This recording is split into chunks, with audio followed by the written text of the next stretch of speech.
I was scared, I wasn't quite ready yet. Didn't want to let my freedom get too. Okay.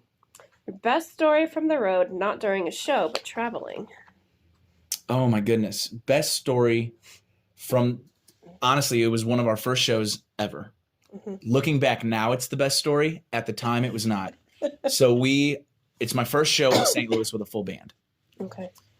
We get to St. Louis. We had played in Columbia, Missouri the night before. That day, we have a buddy that's doing barbecue at a barbecue competition. We go hang out there for a little bit before sound check. We get to sound check, and my guitarist pulls his case out of the trailer and looks at me and goes, "We have a problem." I was like, "What?" And he hands me the guitar case, empty. Oh, no. I said, "You had one job. How do you forget your guitar?" So we're calling every single music shop, anything that we can, friends, like, "Hey, can we borrow a guitar? Can we buy your guitar, rent a guitar?" It's 5:00 on a Saturday, or 4:55. Everything's closed except one spot. So we call this place. We were like, "Hey, man, can we rent a guitar?" They're like, "Honestly, anything you're going to rent here, you probably shouldn't be playing on stage. Oh, They're wow. not good at all. You don't want it." I was like, "I need to buy a guitar then. We'll be there in 10 minutes. So I ended up buying him a guitar, which I still use to this day. Really? And we get the guitar, and I think, crisis averted. Sound check, let's do it. My drummer is using the house kit at this place. Second song in, puts his stick through the snare drum. I was like, okay. We had a few acoustic songs that I was going to do a little later in the show. I guess I'm going to bump that up. Mm-hmm. So I had 3 acoustic songs planned out. I get on my 5th acoustic song. And I'm like, where are these guys? I'm looking around. People could probably see me start to sweat bullets. And all of a sudden, my drummer walks in with the keys, and the key to the locks of the trailer is snapped in half. Oh my gosh. And my face just went white. So I keep played another 2 songs. All of a sudden, I see everyone, the whole band, run in with his snare drum. I don't know how they got into the trailer, what they did, but they got in and got the snare drum, and then we went about the show. So I think bad things happen in threes, right? There you go. That was our 3. You knocked them all out. Yep. And now I feel like anything you throw at us on the road, mm-hmm. we probably can work our way around. Well, which I'm glad. Exactly. I'm glad it happened early on in the career and not exactly. next week when we're out with Lane. Oh, that's right. So very nice. Your favorite venue so far? That's always a hard one because they're all very, very cool. Mm-hmm. I think not a particular venue, but several in the Southeast region. When I was in college, I used to geek out and watch YouTube videos of like Luke Bryan or Eric Church playing places. And I would see that they would always play Blue Water in Valdosta or the Gin in Tifton. And I think getting to play the same venues that some of my idols played at is the coolest thing. That is cool. So like the Georgia Theater, we haven't played the Georgia Theater yet, but that's definitely a bucket list one. But seeing, Eric Church sings Sinners Like Me at the Gin and being like, we get to play the same stage that they played is a very, very cool feeling. That is cool. What is the most useless talent you have? I can juggle. Okay. It's very useless. Has not gotten me far in life. No. But I can juggle. Well, there you go. Did you teach yourself? I did not teach myself. Okay. I had one of my dad's cousins, I believe, went to clown school, or she just told me she did when I was a kid. But she could juggle and taught me at a family reunion one year. That's a good story. Yes. Okay. Your hardest lesson learned so far in this career of yours? Don't compare yourself to other people. Everybody has a different path, and just because somebody did something one way and made it work doesn't mean that if you do it the exact same way, it'll work for you. I like that. Yeah. That's good. That was also one of the hardest things to learn because I'm a problem solver. Mhm. And so usually A plus B equals C. And in this industry, A plus B does not always equal C. Right. As you learned on that show. As I learned at that show, yes. There you go. So that was a very hard thing to get over, and one that I still try to focus on day to day. I like it. Yeah. That's good. Also be true to yourself, because the truth always resonates more than a trend or something like that. Absolutely. Yep. Those two. I got two for you. Full of wisdom over here. Current hit song, any genre that you wish you would have written. Oh, Beer Never Broke My Heart. That song is a jam. Yes. I mean, every time it comes on, you just have to inhale deeply and sing at the top of your lungs. Have you seen the one of the duck or the goose? The seagull. It's like, was it a seagull that's like this? Yes. Yep. That's so funny. I mean, that's how it goes, too. Yes. Yes. Yes, it is. That's funny. What would be your dream tour? Oh, man. Whether you opening for somebody or headlining? Realistically, at this point in time, or like Whatever. dream, I would Up to you. love to play with Eric Church. He's just been an idol of mine for so long.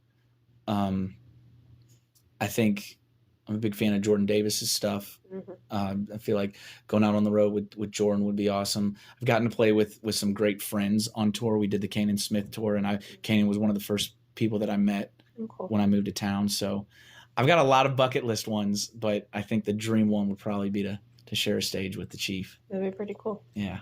I could see you out with Jordan Davis, too. Yep. I think that'd be a good tour. We did something bearded. There you go. The beard tour. I like it. We can get Norelco to sponsor it. All week. Yeah, there you go. There you go. Come on. You get Face it, we rock. I don't know. Schwick, Hold on. right? Is Schwick Yeah. Norelco to Nice. sponsor All it? sorts of sponsors. Although you're not shaving. I know. Though, so. Shave the neck.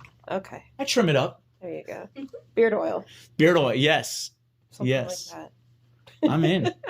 This is a marketing meeting. that. This is an interview. This is a marketing meeting. We're just bouncing ideas off each other. That's right. That works. I like it. I like that idea. You and Jordan Davis. Yep. That's good. If you didn't become a musician, what would you be doing right now? Oh man. My go-to would probably be playing bars in Mississippi, playing music. But if I wasn't, I graduated with a marketing degree. So probably be in St. Louis doing marketing. Marketing for what? I don't know. I whatever would have hired me out of college, whatever they wanted me to market. There you go. Yeah, I wouldn't have been picky. Picky. Yeah. I get it. Your weirdest, craziest moment on stage. Ooh, probably. Well, actually, I had not weird, kind of crazy. One of the coolest moments on stage was we had a proposal during right before we played Man Enough Now in Valdosta, Georgia. Very cool. Yes, we had a guy came up and he had come to a show in Savannah before he was going to propose and asked me if I could be a part of it, and that was I think the coolest one that we've had so far. That's pretty exciting. It was to be a part of such a special thing. Yeah, was for sure. Hold it close to my heart. Yeah. Well, I can see that happening more often now. Hopefully, knock on wood. I've had to find wood a couple of times today. People have been saying some good things. There's a door, a guitar. What's the best advice you've been given? Stay true to yourself. In writing songs, if it's true to you and something that you've experienced and lived, it will resonate more than, like I said, trying to chase a trend or what's hot right now. Right. For sure. Yep. How has the reaction been since Man Enough Now was re-released? It's been great. It's been awesome. We've had the Amazons and Apple Musics and Spotify's all give it big love. So it's been amazing to have support from them. Getting the plan together to release it to radio has been an exciting thing that I've never gotten to experience. So it's been awesome to be a part of that.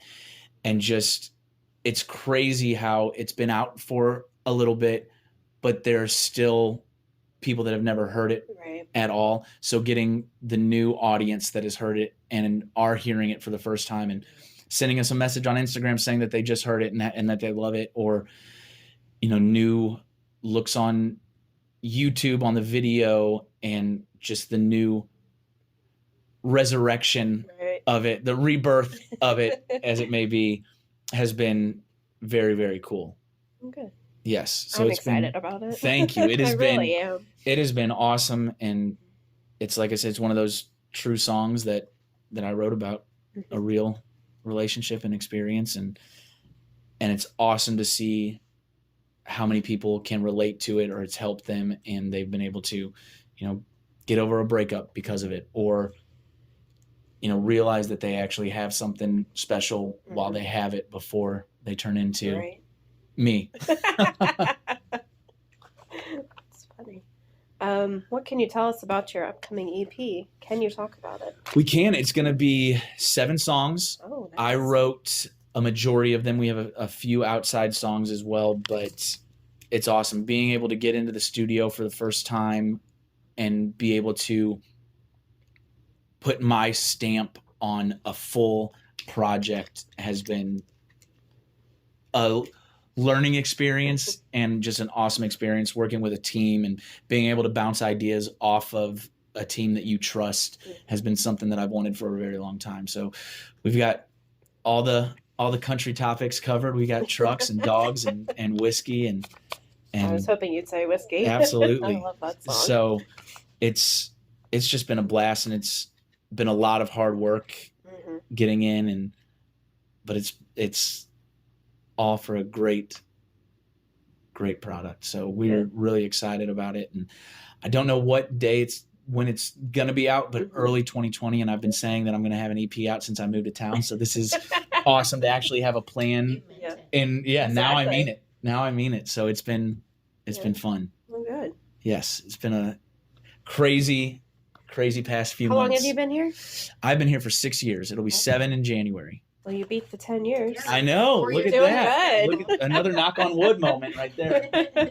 You're on your way. But yes, it's and we kind of took the summer off of touring to focus on writing, to focus on finding the right songs and getting into the studio. So that's been an awesome time period to kind of figure out what I want to say as an artist, who I want to be as an artist, and make sure that all these songs are cohesive and fit who I want to be and say what I want to say as an artist. Has been fun. Well, good. Yes. Good to take the time to do that. Absolutely. Yeah. Absolutely. And being able to take that time to do it has been crazy. For sure. Crazy good. That is good. It's exciting. Yep. The last thing. Okay. What are you most looking forward to on the upcoming tour?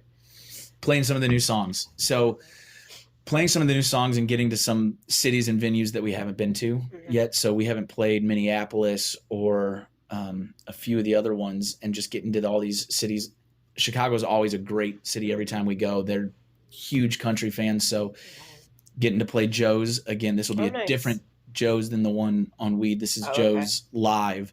We've never played. We've played right next door at Bub City quite a few times. So graduating to the next venue it's going to be really, really cool, and getting to, meet as many people as we can, and hopefully, grow our audience a little bit. Yeah, for sure.